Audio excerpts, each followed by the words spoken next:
Friends, welcome back. हम पढ़ रहे थे दैनिक जीवन में रसायन। 3 पार्ट हमने इसके कंप्लीट कर लिए थे। आज हम पढ़ेंगे इसका चौथा पार्ट और बहुत ही इम्पोर्टेंट पार्ट है ये, तो लास्ट तक ज़रूर देखें। तो चलिए शुरू करते हैं आज का वीडियो बिना किसी देरी के। देखिए, पिछले पार्ट में हमने पीएच स्केल और पीएच स्केल के दैनिक जीवन में उपयोग के बारे में बात की थी। अगर आपने इसके तीनों पार्ट नहीं देखे हैं तो डिस्क्रिप्शन में जाकर एक बार वो तीनों पार्ट ज़रूर देखें। तो चलिए आज का वीडियो शुरू करते हैं। आज के वीडियो में हम बात करेंगे दैनिक जीवन में कुछ उपयोगी यौगिक, मतलब अपने दैनिक जीवन में कुछ उपयोगी यौगिक होते हैं जो हमें लाइफ में बहुत काम के होते हैं। तो चलिए शुरू करते हैं आज का वीडियो। देखिए, अपने दैनिक जीवन में हम काफ़ी ऐसे यौगिक का जो उपयोग करते हैं, जैसे कि आप सोडा ले लो, नमक, साधारण नमक ले लो, और अगर अपनी पैर की या हाथ की हड्डी टूट जाती है तो उसके लिए प्लास्टर ऑफ पेरिस का यूज किया जाता हो। इन सब के उपयोग आज हम इस वीडियो में देखेंगे। सबसे पहले बात करते हैं सोडियम क्लोराइड की। सोडियम क्लोराइड का फॉर्मूला क्या होता है? NaCl, जिसे बोलते हैं साधारण नमक। इसे साधारण नमक भी कहा जाता है। यह प्रबल अम्ल व प्रबल क्षार का लवण होता है और जिसका pH जो होता है वो 7 होता है। और pH 7 होने के कारण उदासीन प्रकृति का होता है यह, क्योंकि इसमें अम्ल और क्षार की जो मात्रा होती है वो दोनों में बराबर होती है। और सोडियम क्लोराइड व्यापारिक तौर पर समुद्र के जल या खारे पानी को सूखाकर बना जाता है। मतलब समुद्र का पानी होता है जिसमें सोडियम क्लोराइड की मात्रा होती है, उसको सुखाकर ये हमें प्राप्त किया जाता है, हमारे द्वारा इसको प्राप्त किया जाता है। तो ये होता है सोडियम क्लोराइड। और इसके उपयोग की अगर हम बात करें उससे पहले हम इसके पहले गुण देख लेते हैं। देखिए, सोडियम क्लोराइड के गुण कौन से होते हैं। सबसे पहले अगर हम बात करें तो ये श्वेत ठोस पदार्थ होता है, मतलब यह श्वेत प्रकार का ठोस पदार्थ है। और इसका जो गलनांक होता है वो उच्च होता है, जो 1081 केल्विन पर होता है। अगर आप इसको गलाओगे तो वह 1081 पर गलने शुरू होगा। और ये ठोस पदार्थ इस प्रकार से होता है कि इसके जो कण होते हैं बिल्कुल पास पास में जुड़े हुए रहते हैं। तो गलनांक की बात हो गई, 1081 केल्विन पर होता है इसका गलनांक। गलनांक का मतलब क्या होता है? गलनांक वह अवस्था है जिसमें कोई भी ठोस पदार्थ या द्रव पदार्थ या गैस गलना शुरू हो जाए, वह तापमान, तो वह कहलाता है गलनांक। तो इसका गलनांक 1081 केल्विन है। बात करें इसके विलेयता की, तो यह जल में अत्यधिक विलेय होता है, जल में घुल जाता है और जलीय विलयन में आयनित हो जाता है। मतलब प्लस और माइनस, जो NaCl होता है उसमें Na सोडियम अलग हो जाता है और क्लोराइड अलग, ये दोनों आयनित हो जाएंगे प्लस और माइनस के अंदर। इस प्रकार से आप इसके गुण देख सकते हो। 4 गुण होते हैं इसके। ठोस प्रकार का, गलनांक 1081 केल्विन, और जल में विलेय होता है और जल में विलीन में ये आयनित हो जाता है। उपयोग की अगर हम बात करें तो सबसे मुख्य जो इसका उपयोग है वो साधारण नमक के रूप में, जो हम भोजन में डालने के काम में लेते हैं, खाना पकाते हैं तो लेते हैं। खाद्य परिरक्षण में, हिमीकरण मिश्रण में बना जाता है। और अनेक प्रकार के जो विरंजक चूर्ण होते हैं, जैसे कि NaSCO3, Na2CO3, NaOH और विरंजक चूर्ण आदि बनाने में कच्चे पदार्थ के रूप में काम में लिया जाता है। तो इन सब में हम सोडियम क्लोराइड का उपयोग करते हैं, NaCl का प्रयोग किया जाता है। आगे हम बात करते हैं अब सोडियम हाइड्रोक्साइड, NaOH, जिसका फॉर्मूला होता है NaOH। हाइड्रोक्साइड का मतलब OH जिसमें लग जाए वो होता है हाइड्रोक्साइड। तो इसे कास्टिक सोडा भी कहा जाता है। इसका दूसरा नाम क्या है? Caustic soda. और इसका उपयोग देखिए, इसका ज़्यादातर उत्पादन का होता है औद्योगिक स्तर पर। सोडियम हाइड्रोक्साइड का उत्पादन सोडियम क्लोराइड के विद्युत अपघटन के द्वारा, जिसमें Na, जो सोडियम क्लोराइड से Na हमें प्राप्त होता है सोडियम, उससे इसका प्रयोग बनाने में किया जाता है, विद्युत अपघटन द्वारा किया जाता है। इसमें एनोड पर क्लोरीन गैस तथा कैथोड पर हाइड्रोजन गैस बनती है। मतलब जो इसका प्लस होता है वहाँ पे तो देखिए क्लोरीन गैस बनेगी और जो कैथोड होगा उसमें हाइड्रोजन गैस बनेगी। विद्युत अपघटन जानते हो, जिसमें प्लस और माइनस को अलग किया जाता है। इस प्रकार से जो बैटरी होती है इसमें एनोड और कैथोड होते हैं, एक माइनस होता है और एक प्लस होता है। तो इसमें जो प्लस होता है उसमें एनोड पर क्लोरीन गैस तथा कैथोड जो होता है उस पर हाइड्रोजन गैस जमा रहती है। कैथोड पर ही विलीन के रूप में सोडियम हाइड्रोक्साइड प्राप्त होता है। अब बात करते हैं हम इसके गुण की। तो देखिए, यह चिकना ठोस पदार्थ होता है। सबसे पहले ये भी ठोस पदार्थ है जिसके कण आपस में पास पास में जुड़े हुए रहते हैं और ये चिकना होता है, छूने पर चिकना लगता है। इसका गलनांक जो होता है वो है 591 केल्विन, मतलब 591 केल्विन तापमान पर ये गलना शुरू हो जाएगा, तो ये इसका गलनांक होगा। और ये जल में शीघ्र विलय हो जाता है, जल में भी ये जल्दी घुल जाता है। यह प्रबल क्षार है जो Na+ और OH- में रहता है, मतलब अपने जलीय विलयन में आयनित रूप में Na+ आयन और OH- आयन रहता है। अतः एक प्रबल विद्युत अपघट्य भी है, मतलब एक प्रबल प्रकार से विद्युत अपघट्य हो जाता है इसका, Na+ में बट जाएगा और OH- में। इसका विद्युत अपघटन बहुत जल्दी होता है और इसके क्रिस्टलीय प्रवेद्य भी होते हैं, मतलब क्रिस्टल के रूप में भी इसे हम प्राप्त कर सकते हैं। ये थे इसके गुण। अब बात करते हैं इसके उपयोग की। देखिए, अगर इसके उपयोग की बात करें तो मुख्य रूप से साबुन, कागज, सिल्क उद्योग तथा अन्य रसायनों निर्माण में इसका प्रयोग या उपयोग किया जाता है। साबुन बनाने में मुख्य रूप से इसका प्रयोग किया जाता है, जिसमें हम कपड़े धोने का साबुन, नहाने का साबुन, ये सब इसमें से बना सकते हैं। और कागज, सिल्क उद्योग, अन्य रसायन के रूप के निर्माण में भी इसका उपयोग किया जाता है। और बॉक्साइड के धातुकर्म, जो बॉक्साइड के धातुकर्म बनते हैं उसमें भी इसका ही उपयोग किया जाता है। इसमें जो बॉक्साइड होता है वो एक प्रकार से आयन होते हैं, जो बॉक्साइड के धातुकर्म में इसका उपयोग किया जाता है। आगे है पेट्रोलियम के शोधन में इसका उपयोग किया जाता है, मतलब पेट्रोलीकरण के अंदर इसका शोधन करेंगे तो उसमें उपयोग किया जाएगा। और वसा व तेलों के निर्माण में काम में लिया जाता है, वसा और तेल का निर्माण के लिए भी इसका उपयोग किया जाता है। और प्रयोगशाला में अभिकर्मक के रूप में, सभी का प्रयोग वैसे प्रयोगशाला अभिकर्मक के रूप में किया जाता है। तो ये हो गए इसके उपयोग। आगे हम बात करते हैं विरंजक चूर्ण, ब्लीचिंग पाउडर जिसे बोलते हैं, जिसका फॉर्मूला होता है CaOCl2। CaOCl2 ये है विरंजक चूर्ण, जिसमें कैल्शियम की मात्रा सबसे अधिक होती है, इसलिए यहाँ पे इसका नाम ब्लीचिंग पाउडर या विरंजक चूर्ण भी होता है। इसमें कैल्शियम और क्लोराइड की क्रिया करवाई जाती है ऑक्साइड की उपस्थिति में। तो इस प्रकार से इसका फॉर्मूला जो होगा वो CaOCl2 होगा। इसका रासायनिक नाम जो होता है वो होता है कैल्शियम ऑक्सीक्लोराइड। विरंजक चूर्ण का अधिकतर एग्जाम के अंदर रासायनिक नाम भी पूछा जाता है, जिसका रासायनिक नाम होता है कैल्शियम ऑक्सीक्लोराइड। और शुष्क बूझे हुए चूने पर क्लोरीन गैस प्रवाहित करके इसका उत्पादन किया जाता है, जैसे कि कैल्शियम हाइड्रोक्साइड है CaOH2। इसका क्या करेंगे हम, इसका विघटन Cl की उपस्थिति में हम इसकी क्रिया करवाएंगे, तो इसमें बनेगा ये CaOCl2 प्लस H2O, जल इससे बाहर निकलेगा। तो इस प्रकार से आप कह सकते हो कि विरंजक चूर्ण की जो उत्पादिकता है वो कैसे होगी, CaOH की क्रिया जब क्लोराइड से करवाएंगे तो हमें यह प्राप्त होगा, जो Cl2 के रूप में क्लोराइड इससे क्रिया करेगी कैल्शियम ऑक्साइड से, तो हमें प्राप्त होगा विरंजक चूर्ण। गुण की अगर हम बात करें तो यह पीला तीक्ष्ण गंध वाला ठोस पदार्थ है। यह पीले रंग का होता है और तीक्ष्ण गंध देने वाला होता है, और यह भी एक ठोस प्रकार की प्रकृति का होता है। ठंडे जल में यह विलय होता है और वायु में खुला रखने पर क्लोरीन गैस देता है। अगर वायु में इसको खुला छोड़ दे तो क्लोरीन गैस देगा, जैसे कि CaOCl2 की उपस्थिति में यदि हम इसको H2SO4 तनु सल्फ्यूरिक अम्ल से क्रिया करवाएं तो यह क्लोरीन गैस देगा। यह तनु अम्लों से क्रिया करके क्लोरीन गैस देता है, मतलब जो तनु सल्फ्यूरिक अम्ल होता है अगर उससे हम इसकी क्रिया करवाएं तो कौन सी गैस देगा, क्लोरीन गैस Cl2। तो इस प्रकार से आप इसके गुणों को भी देख सकते हो। ये H2SO4 जो है तनु सल्फ्यूरिक अम्ल है और ये विरंजक चूर्ण है। यदि इनकी क्रिया करवाएं तो हमें CaSO4 प्राप्त होगा और H2O जल बाहर निकलेगा और Cl2 गैस जो है वो निकलेगी, जो कि वायु में खुला रखने पर ऐसा होता है।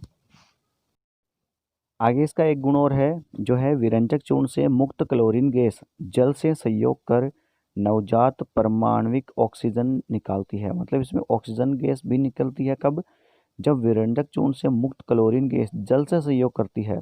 मतलब CaCO2 की क्रिया यदि हम किससे करवा दें, क्लोरीन गैस से करवा दें, तो हमें ऑक्सीजन प्राप्त हो जाएगा। यही ऑक्सीजन विरंजक क्रिया करती है और ऑक्सीकारक की तरह व्यवहार करती है। जैसे कि Cl2 क्रिया H2O से करवा दे तो ऑक्सीजन हमें प्राप्त हो जाएगी।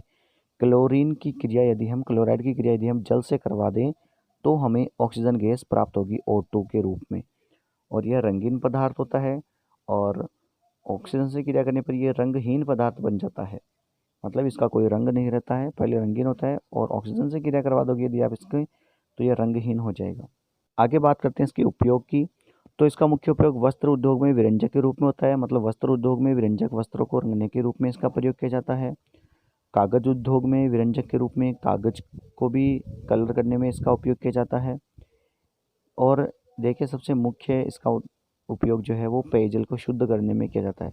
मतलब पानी की शुद्धता को बढ़ाने के लिए भी इसका उपयोग किया जाता है। और रोगाणुनाशक एवं ऑक्सीकारक के रूप में, रोगाणुनाशक रोगों को मिटाने के लिए, जो बैक्टीरिया वायरस वगैरह उनको मिटाने के लिए इसका उपयोग किया जाता है। और ऑक्सीकारक के रूप में इसका उपयोग किया जाता है ऑक्सीजन की मात्रा बढ़ाने के लिए। और प्रयोगशाला में अभिकर्मक के रूप में भी इसका उपयोग किया जाता है। तो इस प्रकार से आप कह सकते हो इसके मुख्य उपयोग जो है वो 5 है। आगे हम बात करते हैं baking soda NaSCO3। Baking soda मुख्य रूप से इसे खाने का सोडा भी कहा जाता है। बेकिंग सोडे को खाने का सोडा भी कहते हैं। इसका रासायन नाम जो होता है वो होता है सोडियम हाइड्रोजन कार्बोनेट NaSCO3, मतलब सोडियम हाइड्रोजन कार्बोनेट। इसे खाद्य पदार्थों में मिलाकर गर्म करके, मतलब बेक करने पर कार्बन डाइऑक्साइड गैस बुलबुले के रूप में बाहर निकल जाती है। तो ये बेकिंग सोडा खाने को स्वादिष्ट बनाने में और खाने को रोगों से बचाने के लिए भी इसका उपयोग किया जाता है या इसका प्रयोग किया जाता है। और इसका रासायनिक नाम क्या हो गया? Sodium hydrogen carbonate NaHCO3, NaH और CO3। तो इस प्रकार से इसका नाम हो जाएगा सोडियम हाइड्रोजन कार्बोनेट। आगे हम बात करते हैं इसके गुणों की। तो देखिए इसका मुख्य गुण जो है श्वेत क्रिस्टल या ठोस प्रकार का है, जल में विलय होता है, ये भी ठोस प्रकृति का होता है। और जल में इसका विलयन क्षारीय होता है। देखिए जल में अगर ये क्रिया करेगा तो ये क्षारीय प्रकृति का होगा। NaHCO3 को यदि हम जल के साथ क्रिया करवा दें तो ये NaOH हमें देगा, मतलब यह क्षारीय प्रकृति का हमें प्राप्त होगा। क्षारीय प्रकृति का होता है जल में विलय होने के बाद। इसे गर्म करने पर कार्बन डाइऑक्साइड गैस निकलती है। अगर हम इसको गर्म कर दें तो इससे कौन सी गैस प्राप्त होगी? हमें CO2 गैस हमें इससे प्राप्त होगी। आगे हम बात करते हैं इसके उपयोग की।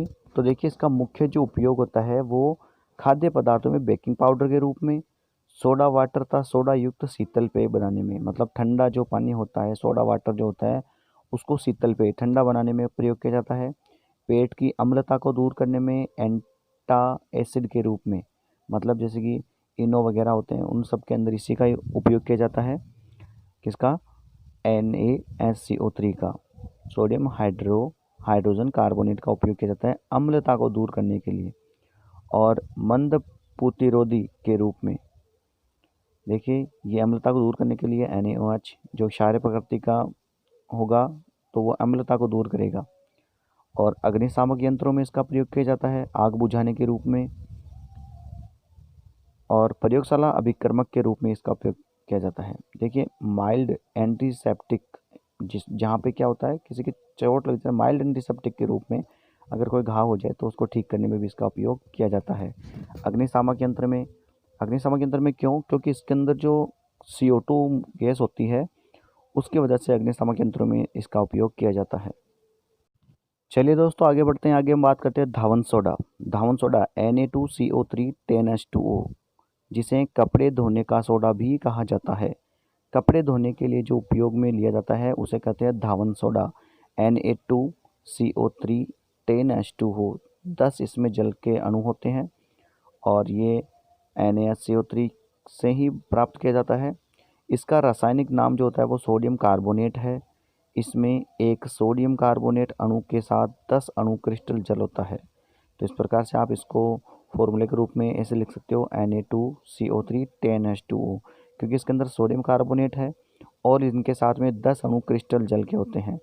और सोडियम कार्बोनेट का जो साल्वे विधि से निर्माण किया जाता है ये इस प्रकार से है। साल्वे विधि यहाँ पे दर्शाई गई है, आप यहाँ पे देख सकते हो। अब हम बात करते हैं इसके गुणों की। तो यह सफ़ेद क्रिस्टलीय ठोस होता है, सफ़ेद प्रकृति का होता है और जल में विलेय होता है। इसका जलीय विलयन होता है वो क्षारीय प्रकृति का होता है जो Na2CO3 प्राप्त होगा और 10H2 हमें देगा। यह गर्म करने पर क्रिस्टलन जल त्याग कर सोडा एश बनाता है। सोडा एश क्रिस्टल जल त्याग कर क्या करेगा? ये सोडा एश बनाएगा।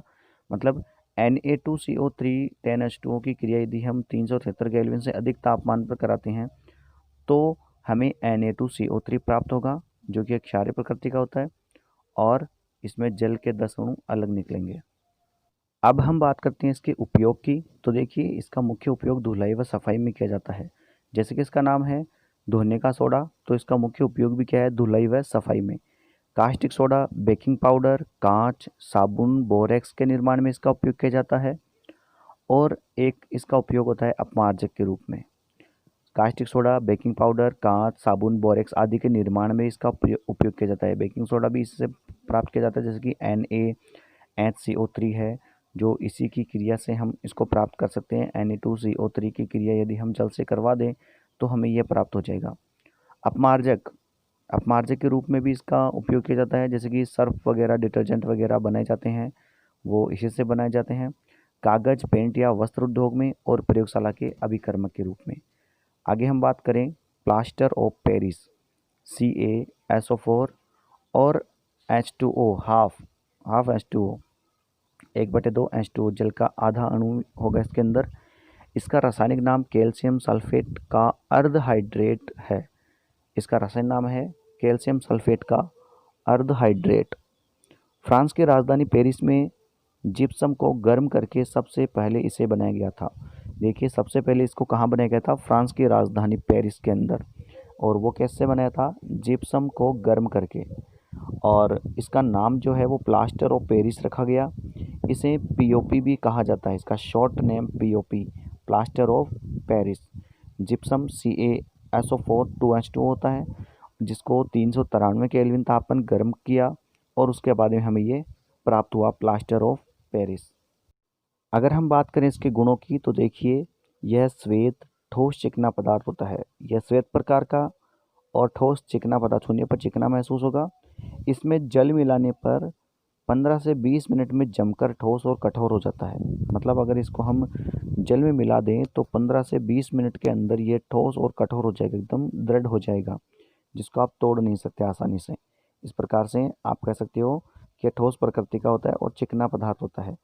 जैसे कि 3H2 से अब हम क्रिया करवा दें इसकी, तो ये जिप्सम बन जाएगा, जिसे हम क्या कह सकते हैं, प्लास्टर ऑफ पेरिस जो होता है, इसको हम क्रिया करवाएंगे जल से तो यह प्राप्त जो होगा 2CaSO4 2H2O, जिसे हम सफ़ेद सीमेंट भी कहते हैं। वाइट सीमेंट जो होती है, सीमेंट बनाने में भी इसका उपयोग होता है। अब हम बात करते हैं इसके उपयोग की। देखिए, इसका उपयोग, सबसे महत्वपूर्ण उपयोग जो होता है वो है टूटी हुई हड्डियों को जोड़ने के लिए प्लास्टर चढ़ाने में। देखिए, अगर किसी के पैर की हड्डी हाथ की टूट जाती है तो इसका उपयोग किया जाता है चढ़ाकर उसको। भवन निर्माण में, दंत चिकित्सा में अगर कोई दांत वगैरह टूट जाते हैं या उसमें जगह हो जाती है तो उसमें मसाला जो भरा जाता है वो इसी का होता है। मूर्तियाँ आदि सजावटी सामानों को बनाने में और अग्निशय पदार्थ के रूप में इसका उपयोग किया जाता है। तो सबसे इम्पोर्टेंट जो इसका उपयोग है वो है टूटी हुई हड्डी को जोड़ने के लिए POP मतलब प्लास्टर ऑफ पेरिस का उपयोग किया जाता है। दंत चिकित्सा में और भवन निर्माण में ये इसके इम्पोर्टेंट उपयोग है। तो फ्रेंड्स, आज का वीडियो कैसा लगा हमें कमेंट करके ज़रूर बताएं। साथ ही साथ हमारे चैनल को सब्सक्राइब करना ना भूलें। मिलेंगे बहुत ही जल्दी अगले वीडियो के अंदर। तब तक के लिए थैंक यू, टेक केयर।